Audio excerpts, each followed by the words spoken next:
What would happen if you trained every single day for 30 days? No rest days, no breaks, just discipline. Would you build more muscle, or would you sabotage your progress? The answer is more nuanced than you think. Scenario 1. Training. Every day for 30 days. Let's start with the obvious. Training every day increases weekly volume, frequency of stimulus, skill practice, work capacity. So yes, there are potential benefits. Potential advantages. 1. Higher frequency. Muscle protein synthesis lasts roughly 24-48 hours. If you train daily, you constantly re-stimulate growth. This could theoretically maintain a more frequent anabolic signal. Immune 2. Neural adaptation training every day improves movement efficiency, technique, neuromuscular coordination, especially for compound lifts.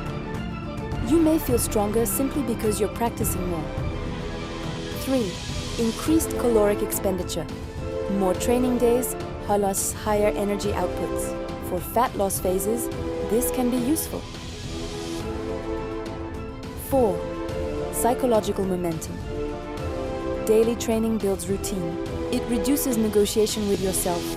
Habit strength increases. So yes, there are real upsides, but here's where physiology pushes back. The hidden costs. 1. Accumulated fatigue. Even if each session is moderate, fatigue accumulates. Muscle recovery might happen, but nervous system recovery? Not always. When central fatigue builds up, strength stalls, explosiveness drops, sleep quality worsens, motivation decreases, and performance declines. Connective tissue. Lag muscles adapt relatively fast. Tendons and ligaments adapt slower. Daily loading increases. Tendon stress, joint compression, inflammation. This is where injuries begin. Not from one bad session, but from chronic overload. 3. Hormonal environment. Chronic training without recovery may elevate cortisol. Elevated cortisol over time interferes with muscle growth, impairs recovery, disrupts sleep. Growth requires stress, but also balance. 4. Diminishing returns. More training does not equal more growth. There is a recoverable volume limit. Beyond that threshold, additional stimulus creates fatigue, not adaptation. Pick at scenario 2, structured recovery training. Now let's analyze training 4 to 5 days per week with planned rest. This doesn't mean lazy training. It means intelligent stress management. Full adaptation cycle. Muscle growth follows a cycle. Stimulus, recovery, supercompensation. If you allow full recovery, the body adapts stronger. If you interrupt it, you limit supercompensation. Higher performance per session. With rest days, you lift heavier, you perform better. You push closer to effective failure. You maintain intensity. Quality often beats frequency. Long-term sustainability, structured rest, reduces injury risk, improves sleep quality, stabilizes hormones, preserves motivation. Growth isn't built in 30 days, it's built over years.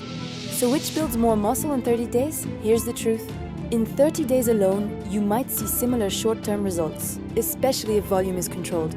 But over 3 to 6 months, structured recovery almost always wins because it allows progressive overload, performance consistency, long-term sustainability.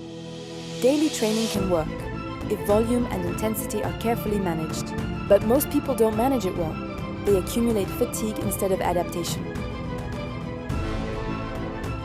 The real question.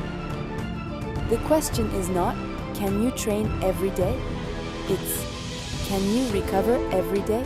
If recovery matches stimulus, daily training can work. If not, you are just collecting fatigue. Final conclusion. Training every day isn't automatically bad. Rest days aren't laziness. Muscle growth isn't about how often you train. It's about how well you recover. Intensity matters, frequency matters, but recovery determines whether that stress becomes growth or stagnation. Train hard, rest strategically.